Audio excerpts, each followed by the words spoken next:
Amazon Caraïbes avec Francette Rosamond d'Interentreprise. Alors, on va parler de Saint-Martin, la partie hollandaise de Saint-Martin. Alors, il faut dire que Saint-Martin, une partie française, une partie hollandaise. Qu'est-ce qu'il y a de nouveau dans la partie hollandaise? En tout cas, se termine aujourd'hui une rencontre très importante sur le transport aérien dans la Caraïbe. Donc, pas moins de plus d'une quarantaine de professionnels de 28 pays de la zone, Anguilla, Antigua, Bahamas, etc., République dominicaine et tout. La France est représentée par la Guadeloupe. Et ils sont en train de réfléchir sur comment libéraliser le ciel. Alors ça, c'est une très très bonne nouvelle. Oui. Voilà, et donc depuis 3 jours, ils réfléchissent à ça, notamment avec des professionnels du tourisme, ce qui veut dire qu'ils ont bien pris conscience que si on a du mal à se déplacer dans la zone, entre autres, cette industrie touristique a du mal à se développer. Et donc, c'est une première, et ils sont en train de faire émerger des solutions, et entre autres, à l'issue de ces 3 journées, devrait être créée soit une association caribéenne de l'aviation ou soit un conseil des transports aériens caribéens. Donc voilà, mais en tout cas, ça se termine. Ça va nous concerner aussi. Mais bien sûr, vu que là, nous sommes représentés par la Guadeloupe, donc les Antilles françaises représentées par la Guadeloupe, et c'est déterminant. Il n'y a pas de... Si nos aéroports, on a vu, la Guadeloupe reçoit pas mal de passagers, mais a de grandes ambitions. S'il veut continuer à se développer, il faut que nous ayons des meilleures connexions avec les autres îles. Et donc voilà, quoi. Et c'est très intéressant de voir que les professionnels du secteur se sont emparés du sujet. Donc ce n'est plus une vision, ils se rencontrent, ils commencent à parler ensemble, et je suis persuadée qu'il y aura des éléments très concrets qui vont sortir de ça. Parce que vous savez que Air Antilles Express a essayé depuis plusieurs années d'ouvrir de nouvelles destinations. Oui. La dernière en date, c'était Barbados. Absolument. À un prix qui défiait toute concurrence, enfin sous certaines conditions bien sûr. Et donc il est évident que le ciel de la Caraïbe n'appartient pas aux Caribéens pour l'instant. Pour l'instant non, et donc c'est bien pour ça qu'il faut qu'il y ait ce genre de rencontre, parce que tout ça c'est une suite logique de l'évolution que l'on voit du transport d'une manière générale. On l'a vu avec le Panama, l'ouverture du 3e jeu d'écluses, qui est en train de complètement transformer les liaisons maritimes du monde. Donc du coup, il y a beaucoup d'opérateurs qui prennent des positions dans la zone, et donc ça ne peut plus être possible ni envisageable qu'on ne puisse pas se déplacer plus facilement. Donc pour moi, c'est une suite logique, et ça concerne nos intérêts. Enfin, ça sert nos intérêts. Donc, oui, il faut que le ciel de la Caraïbe, c'est le dernier du monde qui n'est pas libéralisé. Et ce que je trouve intéressant, c'est qu'à partir du moment que les hommes se rencontrent, il y a des solutions qui vont émerger. On l'espère. Alors, on va quitter le ciel, on va vers la mer. Voilà, on va vers la mer. Donc, comme je le disais, les affaires continuent, vu que les conseils des ministres ont repris. Oui. Et celui de la semaine dernière... Oui, c'est ça, la semaine dernière. Il y a un projet de loi qui a été présenté par le ministre de l'Europe et des Affaires étrangères, donc il faut maintenant s'habituer à ces nouvelles appellations. Donc il a présenté un projet de loi autorisant la ratification des conventions internationales de formation du personnel des navires de pêche. Donc c'est quelque chose qui paraît un peu long à dire, mais qui nous concerne très directement, vu que nous avons des matelots sur nos embarcations. Donc désormais, les brevets, donc les formations seront renforcées, ainsi que la sécurité à bord des navires. Donc c'est un texte en fin de parcours. Donc on peut imaginer qu'il est passé en Conseil des ministres. On peut imaginer que ce n'est pas quelque chose qui est arrivé depuis un mois, vu qu'ils sont là depuis pas longtemps. Donc c'est qu'une continuité. Et ce texte après vote, devrait rentrer en application d'ici la fin de l'année, au début en 2018. Donc là encore, une évolution qui nous concerne, même si ça nous paraît un peu loin de chez nous. Effectivement. L'assurance chômage, les nouveautés? Alors effectivement, vous entendez que il y a beaucoup de... Monsieur Macron, notre nouveau président de la République, envisage des modifications du Code du travail. Et il y a déjà eu, donc ça va venir avec les nouveaux députés, il y aura des discussions, mais il y a début avril ont été entérinées des modifications qui concernent l'assurance chômage. Et donc c'est un petit rappel, parce que c'est vrai que ça nous concerne aussi, même si ça peut paraître un peu noyé dans un flot d'actualité. Tout d'abord, une hausse des cotisations pour les CDD, contrats à durée déterminée, déterminée de moins de 3 mois. À partir du 1er octobre, une taxe supplémentaire de 0,05% payable par les employeurs, et ça pendant 3 ans. Donc c'est une nouvelle taxe qui doit permettre de ramener un peu de sous dans les caisses de l'État. Ensuite, et puis surtout de l'assurance chômage. Ensuite, pour les seniors, jusqu'à présent, il y avait un dispositif qui leur permettait de rentrer à l'âge de 50 ans dans un dispositif de réduction d'activité jusqu'à leur pleine retraite.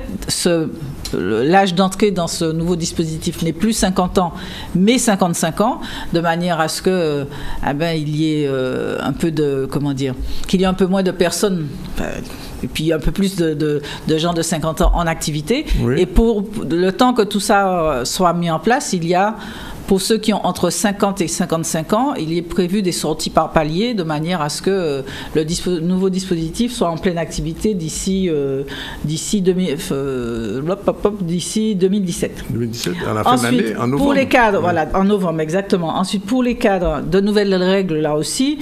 Jusqu'à présent, quand un cadre avait eu une rupture conventionnelle, il avait 180 jours pendant lesquels il ne touchait pas d'indemnité. Désormais, c'est ramené à 150 jours, donc un petit gain. Également pour les travailleurs précaires qui, pareil, jusqu'à présent, ils devaient travailler 610 jours avec 122 jours soit 122 jours ouvrés. Là, on a ramené à 88 jours, donc ce qui fait 28 jours de gagné. Donc là aussi, vous voyez, à travers ce nouveau texte, le législateur veut améliorer la situation d'une certaine partie de la population touchée par le chômage. Et puis une dernière chose qui peut paraître un peu technique, mais qui là aussi a un intérêt, c'est les nouveaux modes de calcul de l'indemnité de chômage. Alors jusqu'à présent, ce qu'ils appellent la formule de salaire journalier de référence, donc c'est une formule qui était faite pour pouvoir, déterminer le montant qui sera versé par jour d'indemnité.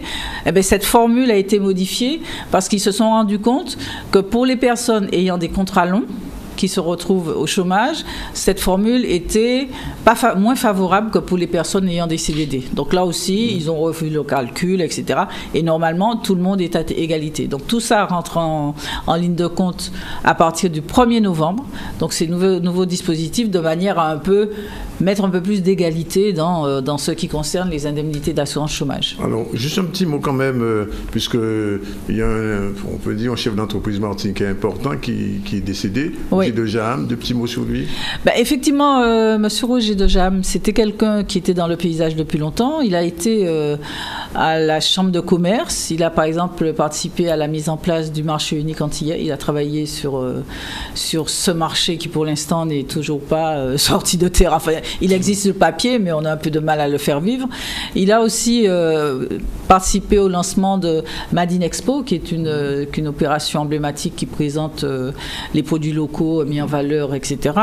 Il a aussi été, surtout en termes d'activité, c'était quelqu'un qui avait des agences de publicité. Publicara, oui. Voilà. Il a beaucoup travaillé avec Havas. Ils viennent d'ailleurs de re-signer avec Havas après avoir dénoncé le contrat à un moment. Enfin, Havas était sorti de notre région. Donc c'est quelqu'un, et puis surtout, donc ça c'était son activité professionnelle, et donc il avait un peu levé le pied sur cette partie-là, tout en étant actionnaire. Et là, il était davantage dans de l'animation, parce que c'est quelqu'un qui a voulu que les différentes parties, les différentes composantes de la Martinique s'entendent mieux. Donc il a mené un certain nombre d'actions, Tous Créoles, donc une association qu'il a créée depuis une dizaine d'années, voilà, pour pouvoir créer des ponts entre les béquets et puis tout le reste. Hein, mais est-ce que ça fonctionnait disons qu'il y a eu des moments forts, quand des 400 signatures pour faire reconnaître que l'esclavage était une abomination. Il y a eu des instants forts lors du 22 mai, etc. Mais c'est vrai qu'après, toutes ces actions ne sont pas forcément habitées, parce que, vous posez une action, mais pour la faire vivre et puis aller jusqu'à la transformation, il faut que chacun fasse son bout de chemin. Donc, il était peut-être actif, mais autour, de part et d'autre. Hein. Ouais. C'est pas forcément comment ces choses-là sont habitées dans le quotidien. Ouais. Et c'est vrai qu'il peut être parti avec un peu d'amertume en considérant que ces actions n'ont pas été jusqu'au aurait pu être couronné de plus de succès. Mais en tout cas, c'est quelqu'un qui a tenté. Il a tenté de prendre des chemins de traverse, de ne pas rester, de sortir un peu sur les rails. Et on peut déjà le saluer pour ça, quoi. Mais la route reste encore à construire. Autre chose, c'est lui qui a créé une association qui existe encore et qui est importante, enfin en tout cas pour le monde économique, une association de lobbying en quelque sorte, qui s'appelle Contact Entreprise et qui fait dès qu'il y a qui est un peu un porte-voix. Communication à côté de toutes celles, en fait, des voix officielles que la CCI, etc., sur le monde économique. Et bon, voilà, il laisse des choses, il laisse des associations. Maintenant, il faut que ces associations poursuivent la route parce que le chemin n'est pas encore... on n'est pas encore arrivé au bout. Merci, Francette. Et oui, attendez, il y a une dernière petite information tout à fait pratique. Les douanes des Antilles-Guyane ont mis en place des conseillers export pour les entreprises. C'est un service gratuit. Les entreprises qui veulent partir à l'export peuvent aller trouver auprès des douanes un conseil préventif pour éviter de faire des erreurs. Donc c'est toujours intéressant quand les administrations descendent au niveau de leurs clients. Merci Francette, qu'on va retrouver la semaine prochaine. Je rappelle le dernier numéro Le dernier numéro, il est encore là. Il est encore en vente. Oui. Nous sommes en train de préparer un très beau numéro, vous allez voir ça, parce qu'on a un très joli sujet. On peut savoir un petit peu. Voilà, je peux vous dire le sujet, c'est est-ce qu'il est temps d'acheter de l'immobilier ici? C'est-à-dire... Le prix de l'immobilier? Non, c'est pas simplement le prix. C'est est-ce que le digital est en train de faire baisser les prix de l'immobilier par chez nous? On aura la réponse dans combien de semaines? À peu près une dizaine de jours. On sera là le 5. OK. Amazon Caraïbes avec Francette Rosamond d'Interentreprise.